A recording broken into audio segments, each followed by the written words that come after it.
At 2:22 a.m., my phone rang. I knew it was my father before I even looked at the screen. Not because I expected him to call. Because somewhere deep inside me, I had always known that if my father ever called me in the middle of the night, something terrible had happened. I reached for the phone. Dad. I answered. Dad. For several seconds, there was nothing but breathing. Then I heard him whisper, "Honey." His voice was trembling. I sat up. "Dad, what's wrong?" "I'm at the police station." My heart stopped. "What?" "I need you to listen to me." "Are you hurt?" He didn't answer. "Dad." "Yes." His voice cracked. "I'm hurt." I threw the blankets aside. "What happened?" "My daughter attacked me." I froze. "What daughter?" Silence. Then he said, "Sarah. My younger sister. My father's favorite child. The golden daughter. The one who could do no wrong. She hit me with a baseball bat." I couldn't process the words. "Dad, where's Mom?" "She was there." "And she helped you?" "No." His voice became smaller. "She just stood there." I felt something cold move through my chest. "Why would Sarah hit you?" "I found out something." "What?" "I can't talk about it here." "Then tell me what happened." "I tried to stop her." "Stop her from doing what?" Another pause. Then Dad whispered. "She told the police I attacked her." "What?" "She said I became violent." My father laughed once. It wasn't a happy laugh. It was the laugh of someone who had run out of options. "She told them I'm mentally ill, Emily."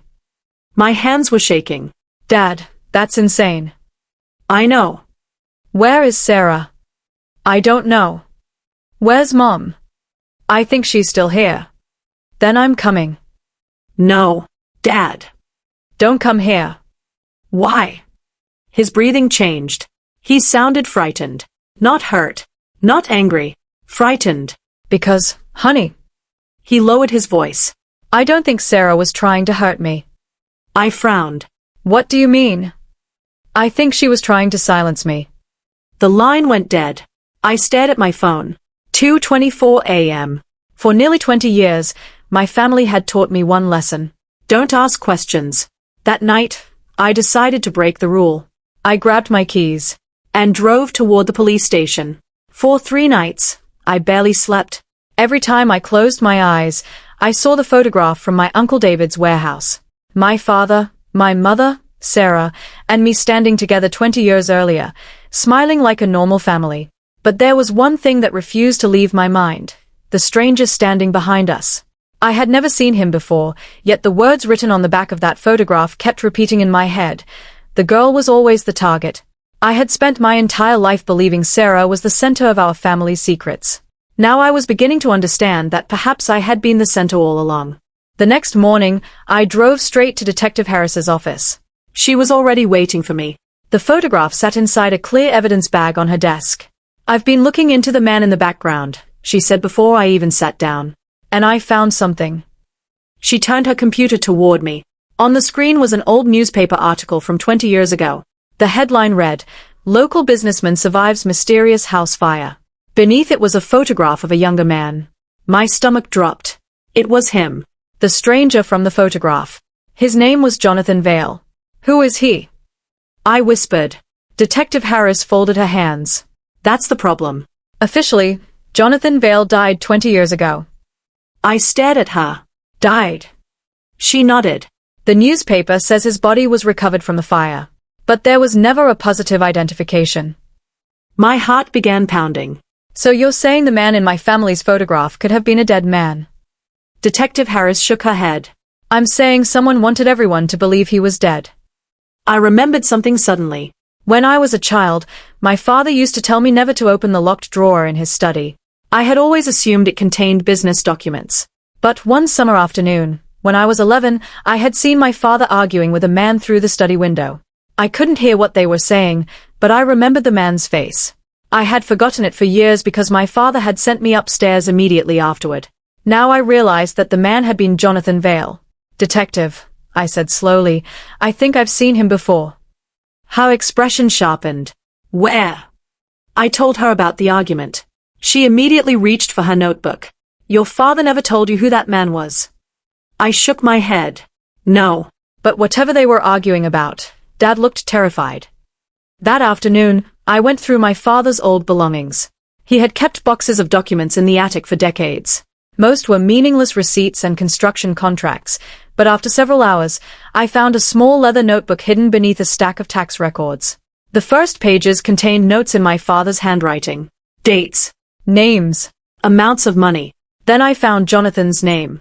Beside it, my father had written, "He knows about Emily." My hands started shaking. I turned the page. The next sentence was even worse. "If anything happens to me, protect her from him." I called Detective Harris immediately. She told me not to touch anything else and said she was on her way. While I waited, I kept reading. Dad had documented meetings with Jonathan over several years. He had written about threats, payments, and secret accounts. But then I found something that made me stop breathing. There was a note dated the day I was born. It said, "Jonathan says the child belongs to him. Elaine denies it. I don't know who to believe anymore." I dropped the notebook. My first thought was impossible. My second was terrifying. I rushed through the pages again, searching for an explanation. There wasn't one. My mother had never told me anything about Jonathan. My father had never suggested that I wasn't his daughter. Yet someone had apparently been claiming something about me since the day I was born. When Detective Harris arrived, I showed her the notebook. She read the page twice. Then she looked at me carefully. "Emily, there's something you need to know." I waited. We ran Jonathan Vale's fingerprints through an old database. The fingerprints associated with the dead man from the fire don't match him. My throat tightened. So he survived. She nodded. Yes. And we found another problem. She placed a photograph on the table. It showed Jonathan entering a private clinic 17 years ago. He was holding the hand of a little girl. I stared at the image. The girl was me. I couldn't speak. Detective Harris continued quietly. "Your father wasn't protecting you from a random criminal. He was protecting you from someone who believed he had a claim over you." I looked at the photograph again. Suddenly, memories I had buried began returning. A man's voice telling me not to be afraid. A silver watch. A dark blue car parked outside our house. A strange man watching me from across the street on my 10th birthday. I had always thought those memories were dreams. They weren't dreams. Someone had been watching me. My phone suddenly vibrated. Unknown number. One message appeared. "You finally found the notebook." My blood ran cold. Another message arrived. "Now ask your father why he lied about who your real father is." I looked at Detective Harris. She immediately stood. "Don't respond." But before I could put the phone down, a final message appeared. "Tell Daniel I know where Emily's mother is." I froze. "My mother?" I whispered. Detective Harris stared at the screen. "Your mother is in prison." "I know." "No," she said. "I mean your biological mother." The room went completely silent. For the first time, I understood why Jonathan had called me the girl. Why my father had spent 20 years protecting me. Why my mother had helped Sarah destroy me. And why the stranger in the photograph had been watching our family from the beginning. My entire life had been built around a secret I had never known existed. And now someone was offering me the truth. But there was a price. They wanted me to find my real mother. And somehow, I already knew that finding her would reveal the darkest secret my family had ever buried. The message on my phone wouldn't leave my mind. "Tell Daniel I know where Emily's mother is." I had read it so many times that the words no longer looked real. My mother was in prison. I had seen her sentenced. I had heard the judge pronounce her name. I had watched officers take her away. So when Detective Harris told me the message might be referring to my biological mother, I felt as though the ground beneath my life had opened. I had spent years believing I knew exactly who my parents were. Now, suddenly, even my own birth had become a mystery.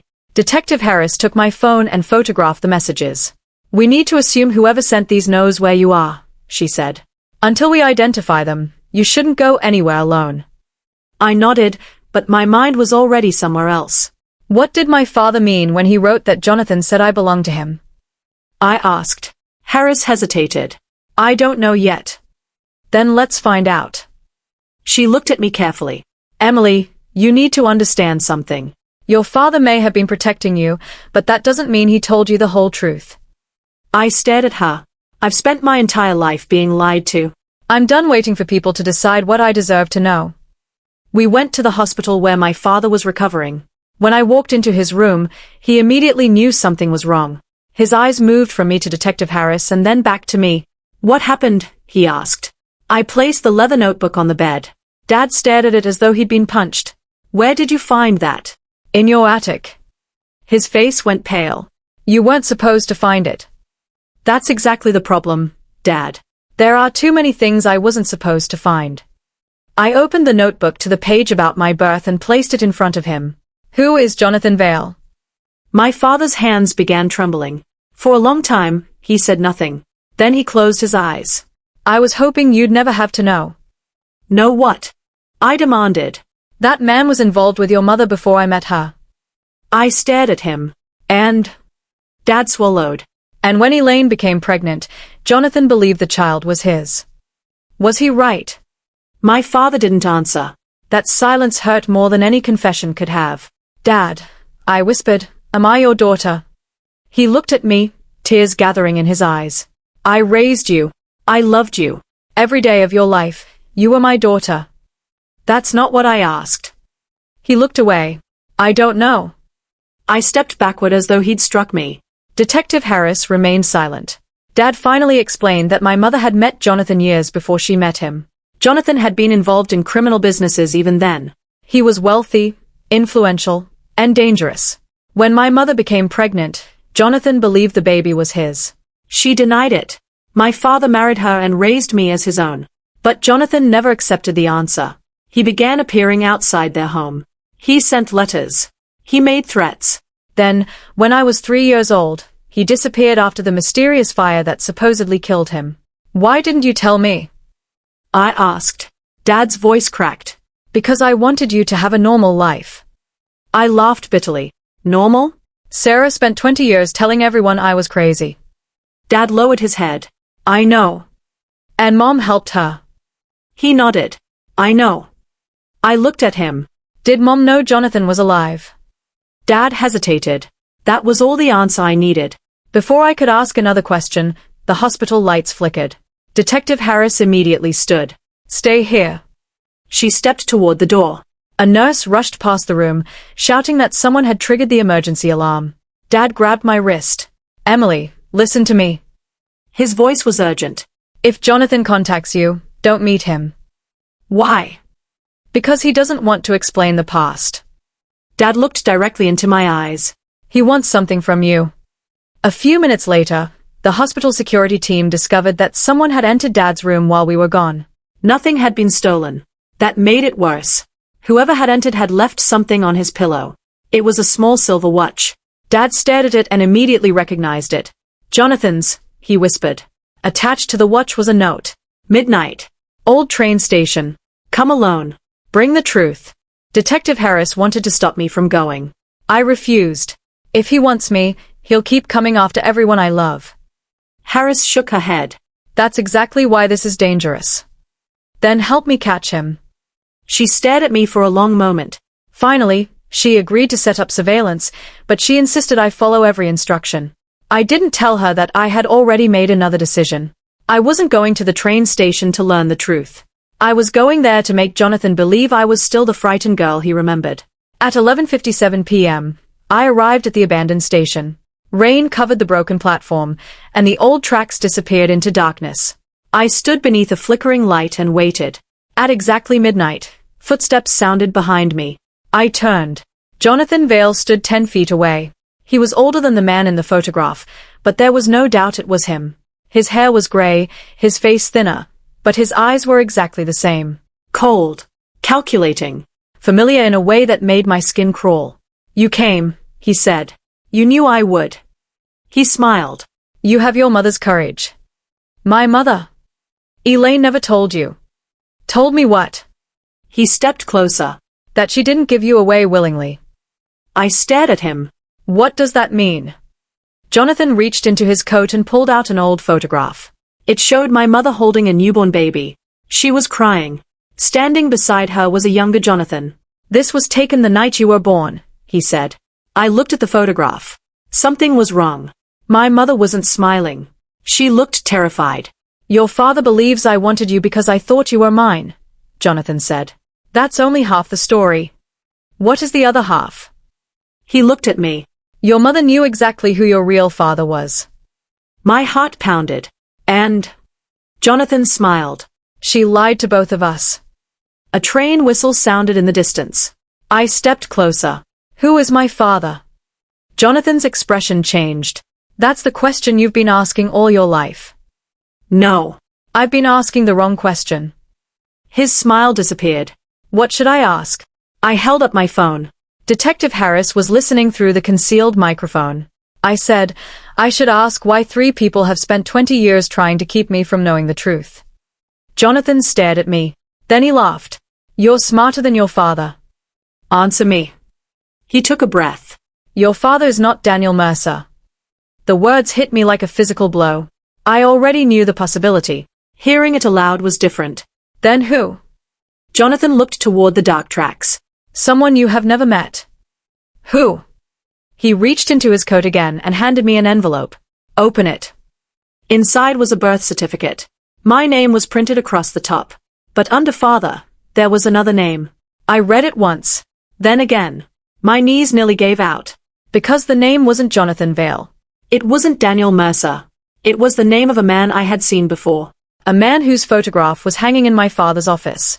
A man everyone believed had died 12 years ago. David Mercer. My uncle. I looked up at Jonathan. You said my uncle was my father. Jonathan shook his head. No. Then why is his name here? Jonathan's face became serious. Because David wasn't your uncle. I stopped breathing. He was your father's brother only on paper. The rain poured harder. I could barely hear him. What are you saying? Jonathan stepped backward. Ask Daniel why he changed David's identity. Then he turned and began walking away. Wait. I shouted. He stopped.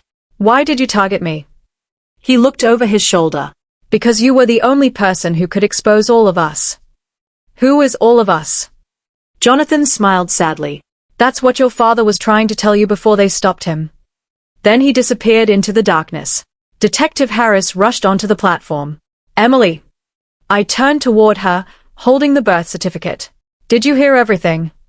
She nodded. Her face had gone pale. There is something you need to know. What? She pointed toward the tracks. Jonathan wasn't alone. I looked where she was pointing. A second figure stood beneath the broken station lights, watching us. Then the figure stepped forward. I recognized the face immediately. My mother. But that was impossible. Elaine was supposed to be in prison. And she was smiling.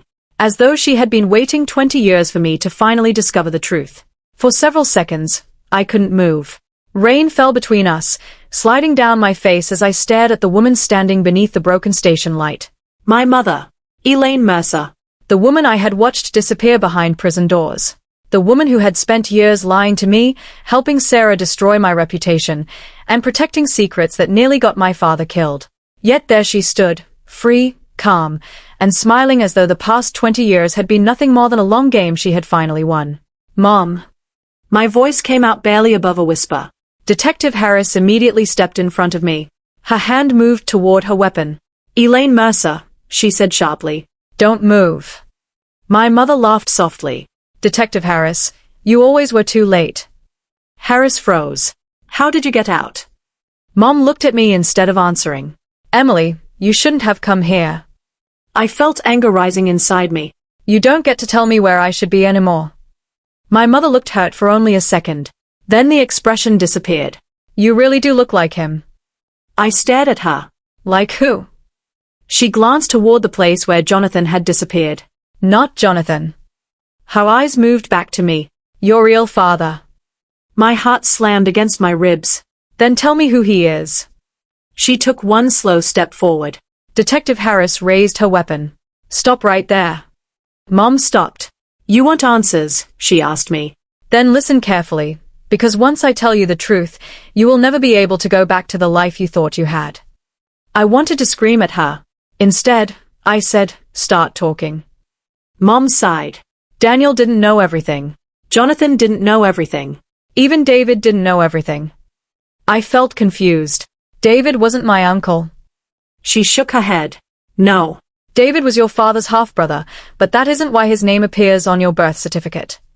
She looked around the empty station. 20 years ago, Someone wanted you to disappear. Not because of money. Because of your blood. I stared at her. What does that mean? She hesitated. Your biological father was a man named Adrian Cross.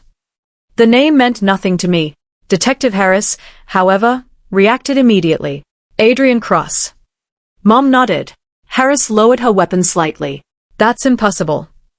Why? I asked. Harris looked at me. Because Adrian Cross was a federal witness who disappeared 20 years ago. Mom smiled bitterly. He didn't disappear.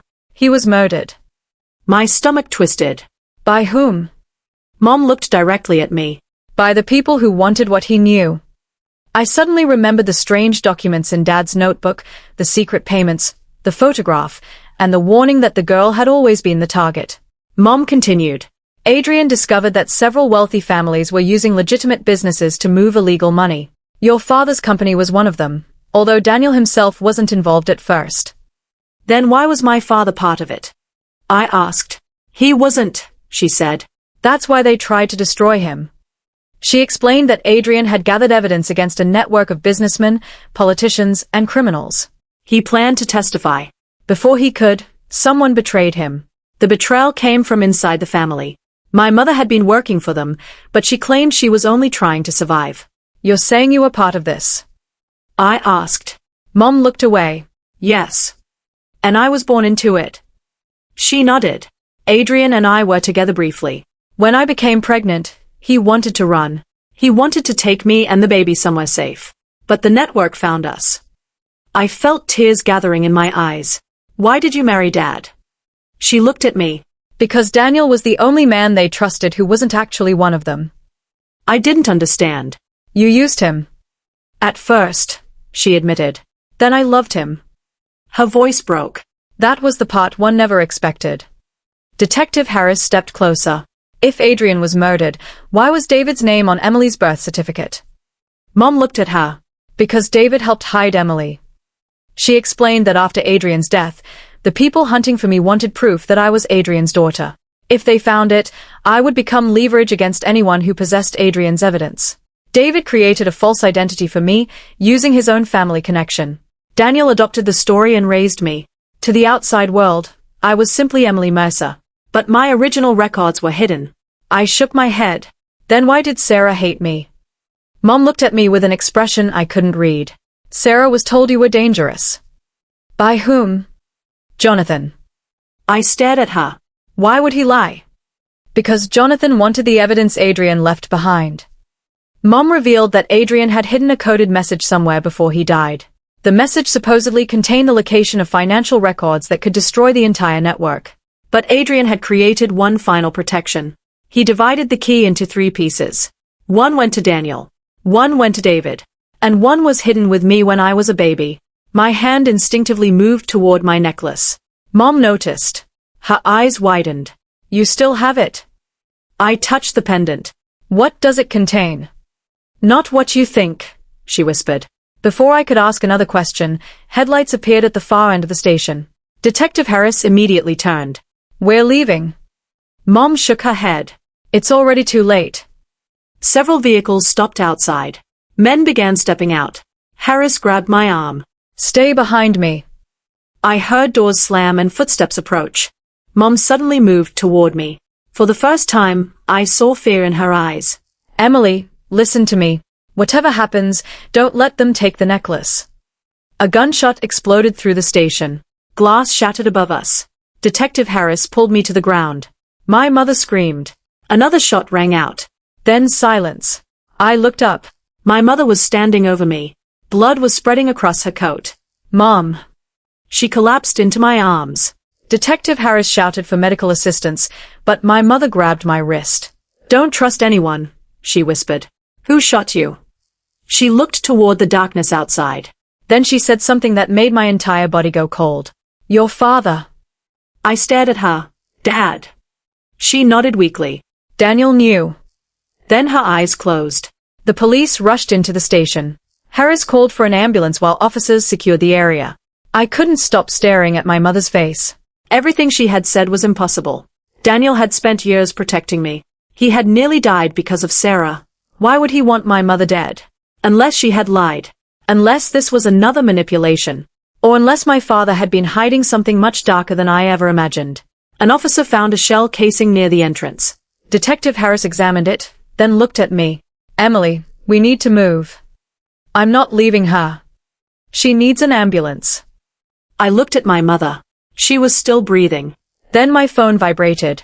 Unknown number. I opened the message. Your mother is lying. A second message appeared. Your father didn't shoot her. I stared at the screen. Then a third message arrived. I did. My blood froze. I looked toward the entrance. No one was there. Then another message appeared. And if you want your mother to live, bring me the necklace. I closed my hand around the pendant. For the first time, I understood the true purpose of the lies. Everyone wasn't trying to hide my past from me. They were trying to make me carry the key to it without knowing what I possessed. Detective Harris looked at me. What did the message say? I hesitated. Then I lied. Nothing. She studied my face. You're lying. I know. Her expression hardened. Emily, if someone is threatening you, you have to tell me. I looked down at my wounded mother. Then toward the dark tracks where Jonathan had disappeared. And finally at the pendant around my neck. I will, I said quietly. But first, I need to know what's inside this. For 20 years, everyone had been fighting over a secret hidden inside my life. Now I was finally going to open it. And whatever I found inside that pendant would decide whether my family had been protecting me, or preparing me for something far more dangerous.